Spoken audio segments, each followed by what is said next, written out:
कहानी की शुरुआत एक भयानक तूफान से जूझते हुए प्लेन से हुई। आसमान में चारों तरफ काले बादल छाए हुए थे।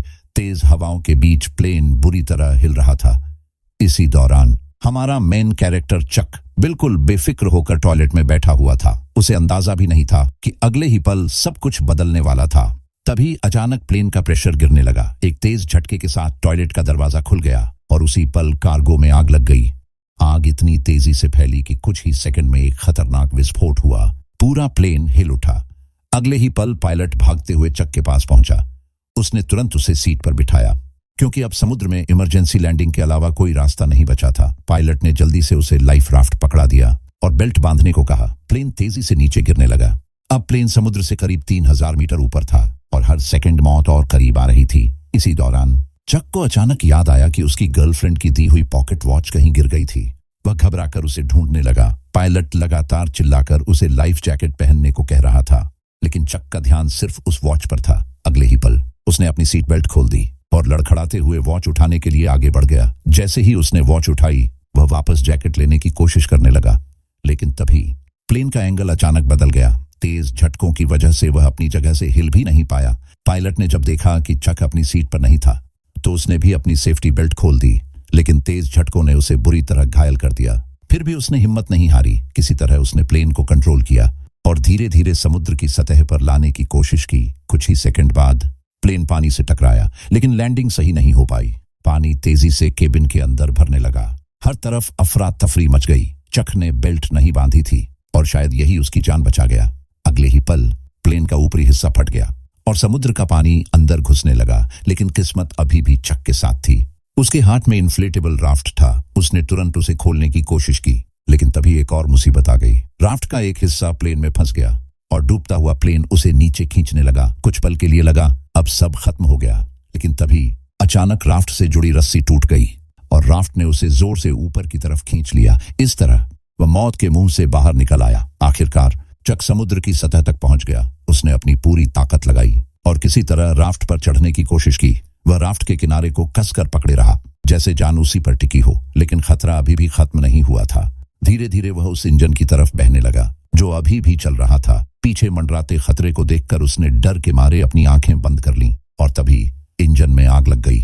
एक जोरदार विस्फोट हुआ और धमाके की लहर ने उसे हवा में उछालकर फिर से समुद्र में फेंक दिया। कुछ ही पलों में पूरा प्लेन आग और धुएं के साथ धीरे धीरे समुद्र की गहराइयों में डूब गया। लेकिन खतरा अभी खत्म नहीं हुआ था। समुद्र अब भी उफान पर था। तेज आंधी और तूफान के बीच चक को हर पल अपनी जान बचानी पड़ रही थी। विशाल लहरें एक के बाद एक उसकी तरफ बढ़ती रहीं।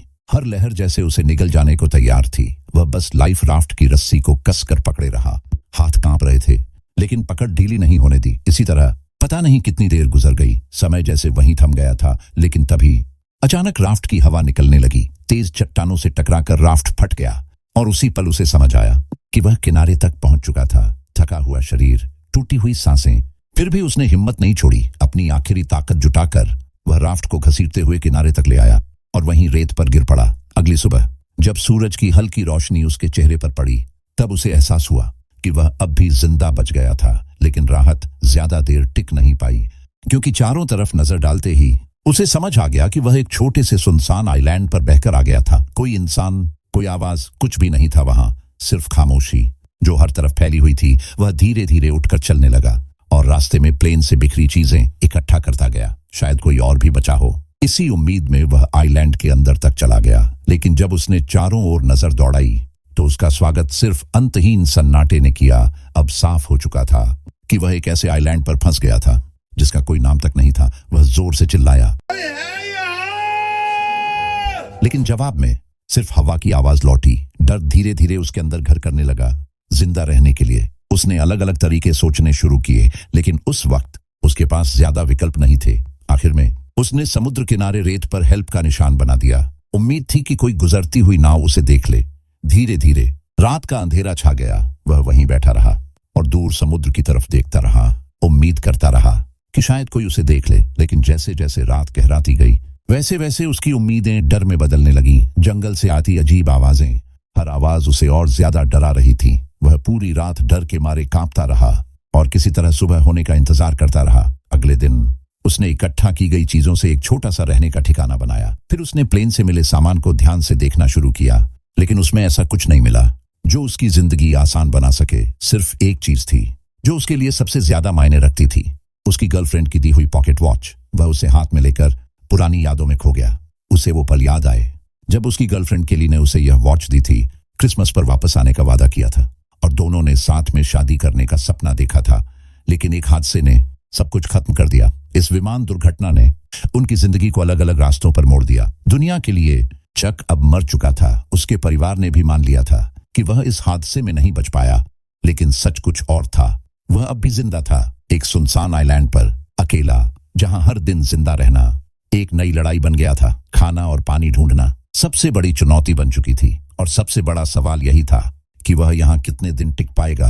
उसने अपनी कंपनी के बचे हुए पार्सल भी ढूंढ निकाले, लेकिन उन्हें खोलने का फैसला नहीं किया, क्योंकि उसके लिए यह सिर्फ सामान नहीं था, यह उसके काम की ईमानदारी थी। वह इस अनजान टापू पर फंसा जरूर था, लेकिन उसने अपने उसूल नहीं छोड़े। उसे लगा शायद यही चीज उसे इंसान बनाए रखेगी इस अकेलेपन में भी। अगले दिन जब चक समुद्र किनारे पहुंचा तो कल बनाया हुआ हेल्प का निशान लहरों ने कब का मिटा दिया था। कुछ पल के लिए वह वहीं खड़ा रह गया। फिर बिना समय गंवाए उसने फिर से लकड़ियां इकट्ठा की और टूटी फूटी टहनियों से दोबारा हेल्प लिख दिया। अब उसके अंदर जिंदा रहने की जिद और भी बढ़ गई थी। उसे साफ समझ आ गया था कि अगर यहां से निकलना था तो हर हाल में टिके रहना पड़ेगा। लेकिन असली मुश्किल अब शुरू हुई। पूरा टापू छान मारने के बाद उसे खाने के नाम पर सिर्फ सख्त नारियल ही मिले, और परेशानी ये थी कि उन्हें खोलने का कोई औजार उसके पास नहीं था। हर कोशिश नाकाम होती रही। हाथ छिल गए, लेकिन नारियल नहीं टूटा। फिर उसने एक तेज पत्थर उठाया और पूरी ताकत से उसे मारना शुरू किया। काफी देर बाद आखिरकार नारियल फट गया। उसने जल्दी से उसका पानी पिया और उस पल वो पानी किसी अमृत से कम नहीं लगा। थोड़ी राहत मिली, लेकिन पेट अभी भी खाली था। इसी दौरान उसने तय किया कि टापू के बाकी हिस्सों को भी देखना होगा, शायद कहीं कुछ और मिल जाए। वह धीरे धीरे सबसे ऊंची चोटी की तरफ बढ़ने लगा ताकि ऊपर से पूरी जगह को देख सके, लेकिन रास्ता आसान नहीं था। नुकीले पत्थर, तेज ढलान, हर कदम पर खतरा महसूस हुआ। तब उसने एक तरकीब निकाली। पत्थर से अपनी पैंट का कपड़ा फाड़ा, उसे पत्तों के साथ बांधा और किसी तरह अपने लिए जूते बना लिए। इन जुगाड़ वाले जूतों के सहारे वह ऊपर चढ़ने लगा। काफी मशक्कत के बाद आखिर वह चोटी तक पहुंच गया, लेकिन वहां पहुंचकर उसकी उम्मीद टूट गई। चारों तरफ सिर्फ समुद्र था। दूर दूर तक कोई इंसान नजर नहीं आया। वह समझ गया कि वह सच में एक सुनसान टापू पर फंस चुका था। निराश होकर वह नीचे उतरने लगा। तभी उसकी नजर दूर पड़ी एक अजीब सी चीज पर गई। वह बिना सोचे उसकी तरफ दौड़ पड़ा।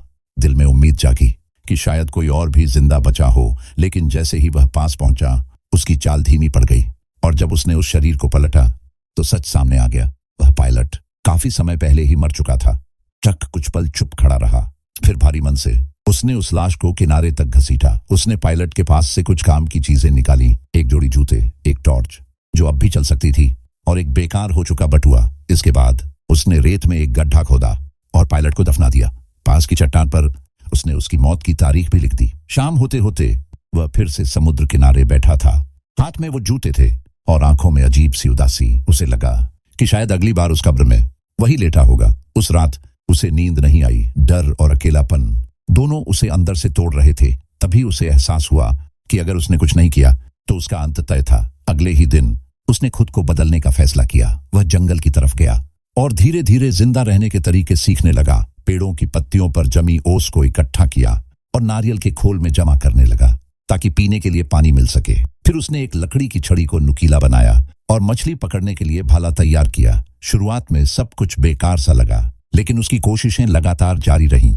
यही कोशिश उसे टूटने से बचा रही थी। उसी रात जब वह किनारे के पास बैठा था, तभी अचानक दूर समुद्र में एक हल्की रोशनी दिखाई दी। उसका दिल तेजी से धड़कने लगा। वह तुरंत खड़ा हुआ और जोर जोर से चिल्लाने लगा। उसे लगा शायद अब वह बच जाएगा। उसने टॉर्च उठाई और पूरी ताकत से उस रोशनी की तरफ इशारा करने लगा। उम्मीद अब फिर से जिंदा हो चुकी थी, लेकिन दूरी बहुत ज्यादा थी।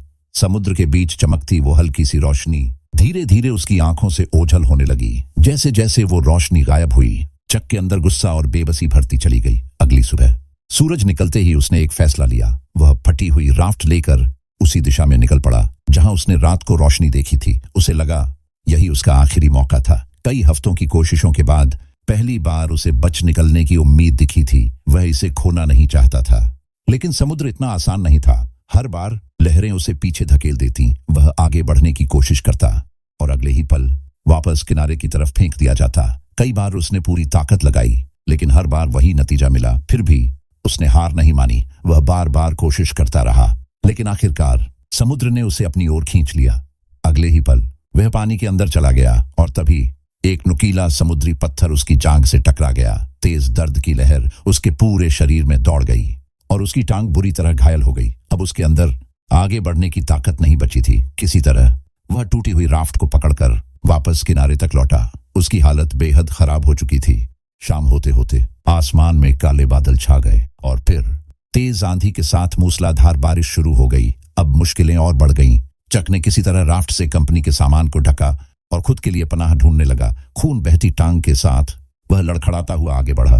तभी उसे एक छोटी सी गुफा नजर आई। वह तुरंत अंदर चला गया और खुद को संभालने की कोशिश करने लगा। प्यास से बेहाल उसने कुछ घूंट गंदा बारिश का पानी पी लिया। शरीर अब जवाब दे चुका था।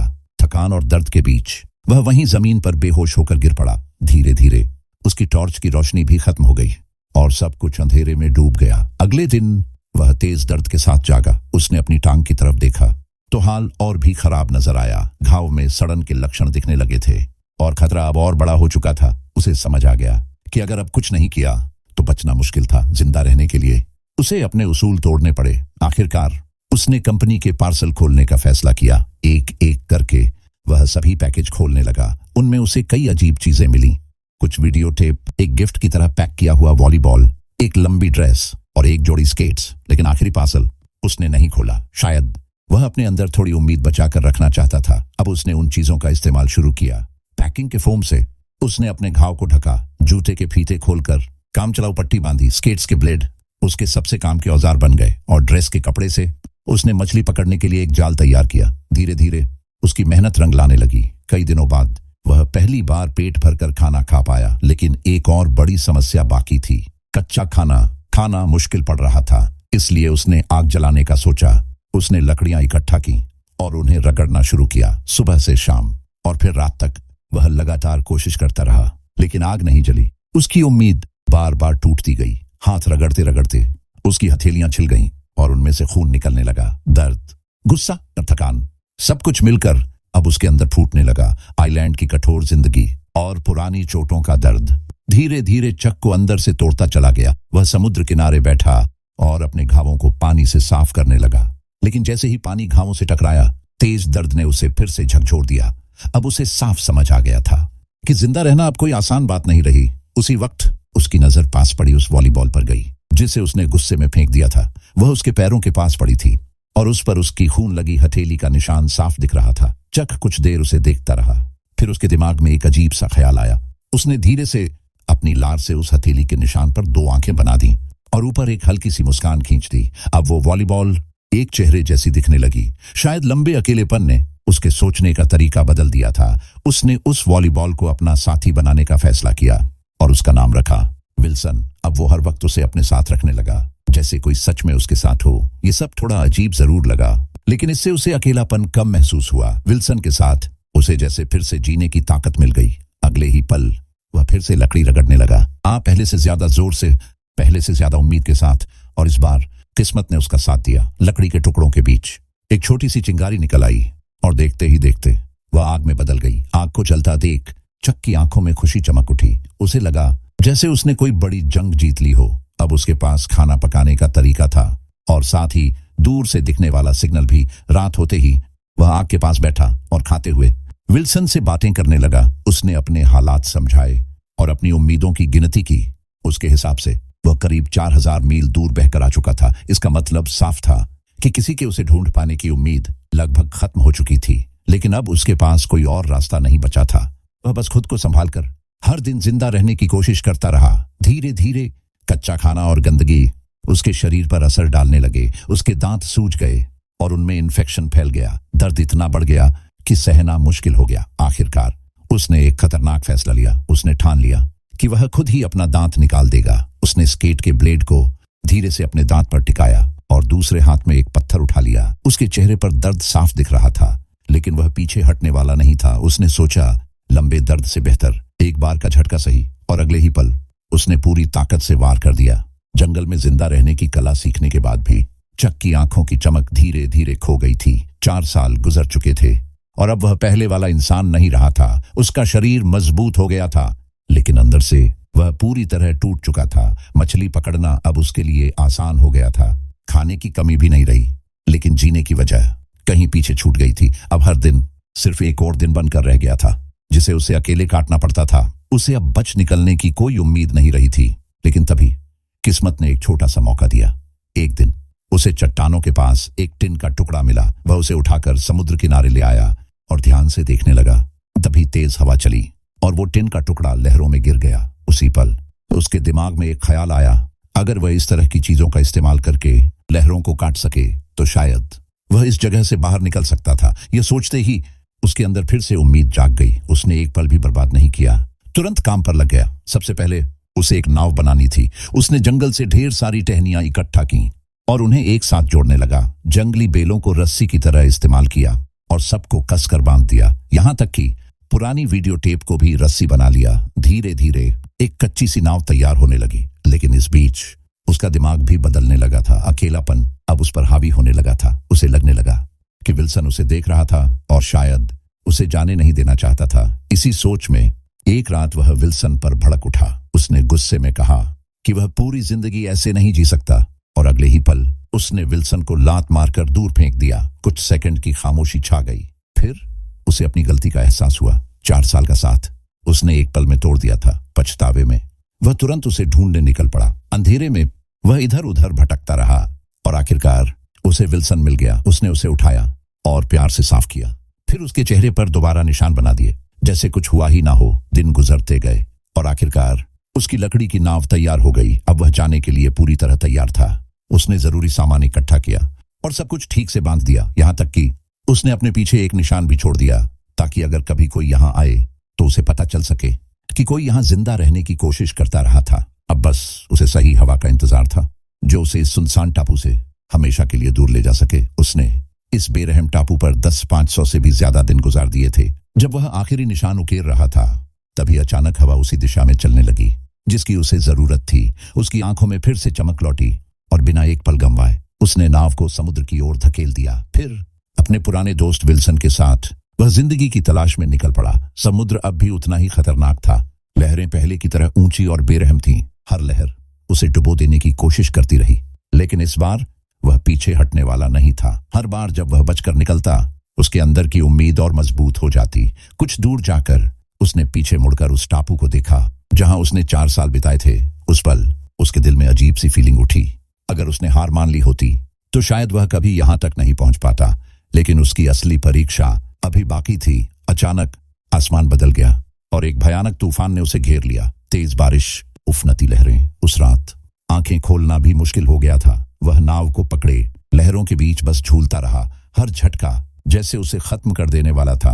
वह पूरी तरह बेबस हो चुका था और सब कुछ किस्मत पर छोड़ चुका था। लेकिन उसकी किस्मत ने साथ दिया। सुबह होते होते तूफान शांत हो गया, लेकिन उसकी नाव बुरी तरह टूट चुकी थी। और सबसे बड़ा झटका उसे तब लगा जब उसने देखा विल्सन अब उसके साथ नहीं था। रस्सी ढीली हो चुकी थी और वह लहरों के साथ दूर बह गया था। चक की आंखों के सामने उसका इकलौता साथी दूर जाता रहा।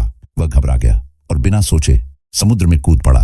वह उसे बचाना चाहता था, अपने दोस्त को वापस लाना चाहता था, लेकिन दूरी बहुत ज्यादा थी और समुद्र हर कदम पर उसे डराता रहा। एक तरफ उसकी अपनी जान थी और दूसरी तरफ 4 साल का साथ। लेकिन इस बार वह कुछ नहीं कर सका। वह बस विल्सन को दूर जाते देखता रहा।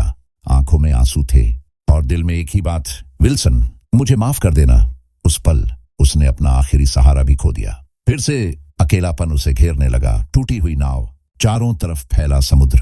अब सब कुछ बेकार लगने लगा था। उसे लगा अब वह कभी घर नहीं लौट पाएगा। उसके अंदर जो थोड़ी सी उम्मीद बची थी वह भी खत्म हो गई। उसने चप्पू फेंक दिया और चुपचाप बैठ गया, जैसे अब वह सब खत्म होने का इंतजार कर रहा हो। लेकिन तभी एक आवाज गूंजी, सीटी की आवाज।